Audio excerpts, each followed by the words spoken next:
Morning. Out running again.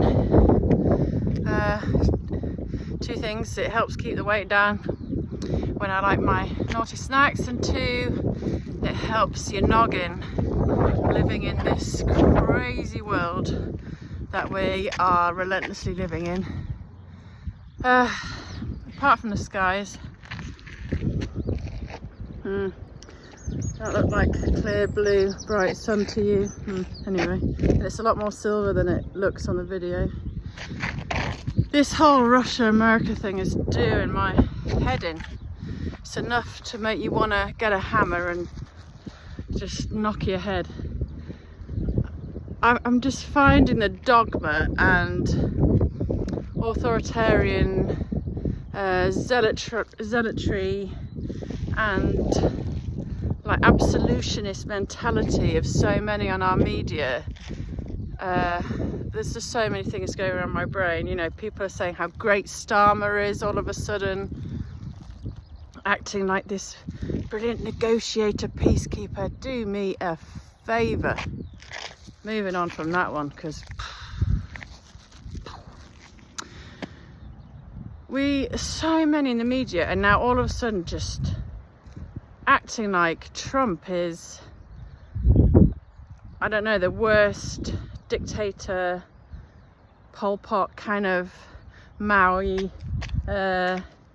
North Korean maniac, because he wants peace.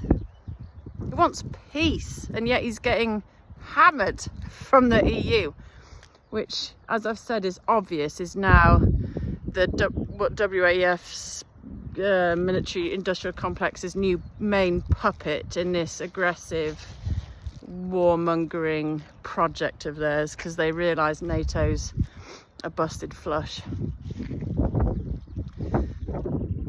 People like Julia, God bless her, again saying how vile Vance and Trump were in that meeting, but without again seeing the blatant disrespect and petulism and spoilt kind of walls up, arms crossed, is like a teenager from Zelensky, who before the meeting just told him he wasn't going to sign the deal again, which was the third time he's backtracked, so they're obviously pissed off.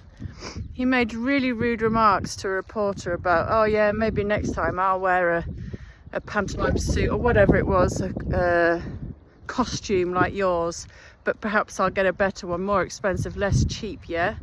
And he also called Vance a bitch in Russian, and was blatantly disrespectful in the Oval Office to his main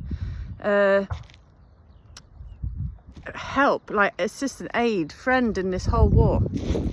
So, you know, after 40 minutes, where the meeting had been good, the last 10 minutes went to pot. And quite rightly, he should have been shown the door. He was downright rude. And again, Julia, she sees so much when it comes to climate, the bullshit that often goes around Gaza and Israel and the propaganda from our media. She gets all the lockdowns, wasn't very good with vaccines. But she's so dogmatic on this whole subject, and just like COVID, only is allowing one side to be viewed and discussed, and just goes at 100 miles an hour on anyone who has an alternative view. All this Russian bots, Russian Putin appeasers bullshit, when it's people like me who want peace and are pro-Ukrainian innocent people. We're not pro-Russian, not pro-Zelensky or Ukrainian government. She doesn't look at all of the history beforehand, with NATO promising no further enlargement and doing the opposite, of America throwing a coup, of a 10-year war against Russian Ukrainians in the eastern provinces, of Ukraine banning the Russian language, the religion, legalizing discrimination against ethnic Russians. I think 14,000 people were killed in the Donbass area, and the whole of the eastern provinces voted for the Russian party, which was then banned. You know, she talks about all the things that Putin's done, which are of course wrong. But Zelensky has done everything the same in terms of jailing opposing politicians and journalists. Sometimes they've gone missing, worse, snatching young men off streets, banning media other than his own propaganda machine. Zelensky's just the same, but at least Putin doesn't pretend to be otherwise.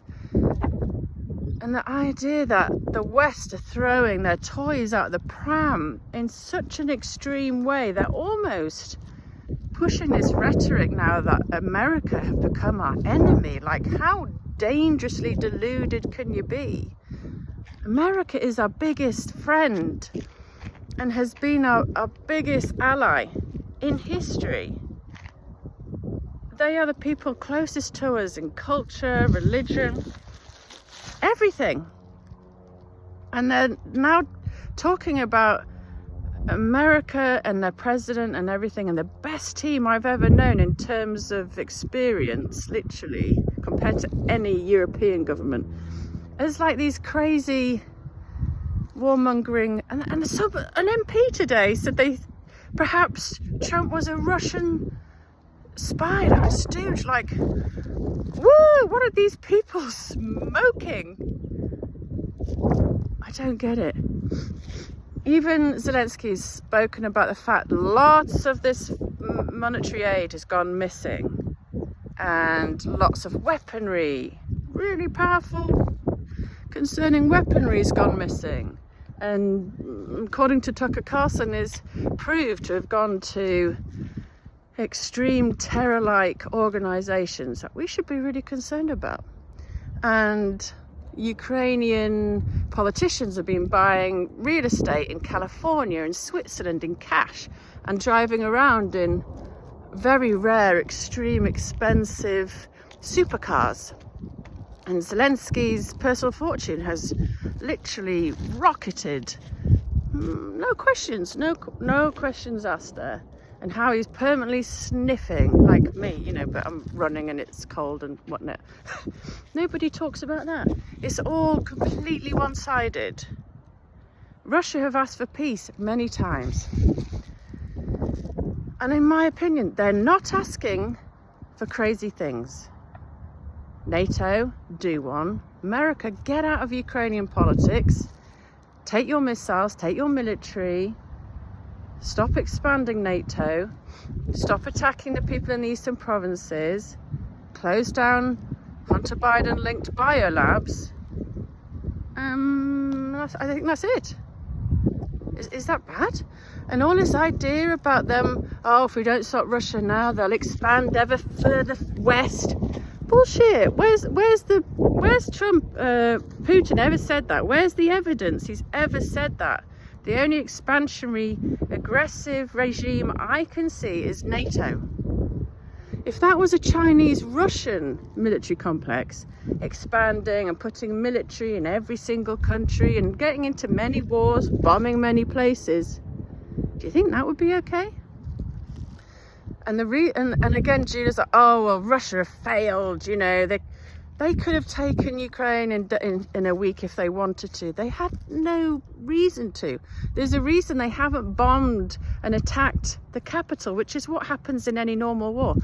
Kiev is acting like a normal city, busy. Everyone's going about their business, driving, happy days, clubs are pumping. He hasn't gone for Kiev because they've only gone into the areas where Russian Ukrainians have been attacked over the last decade. And that's the only areas he wants. You know, the West, as I shared yesterday, is currently building $1 billion ski complex. They wouldn't be planning that if they were worried about Putin. Right? And the other thing these people seem to forget is the biggest problem for us is pushing Russia to the arms of China and Iran. Like, smart people would be bringing Russia into our embrace, welcoming our friends. I say friends as in keep your friends close and your enemies closer kind of friends. That is what we need to do, because unlike Russia, China is a massive threat and have meddled in our communication systems, steel supply, industry, water supplies, education. Their little fingers are everywhere. And now Labour are talking about giving them a global hub in London. That's all good. But Russia, yeah, there was a poisoning situation. Not good. I don't know the facts. I'm not an expert.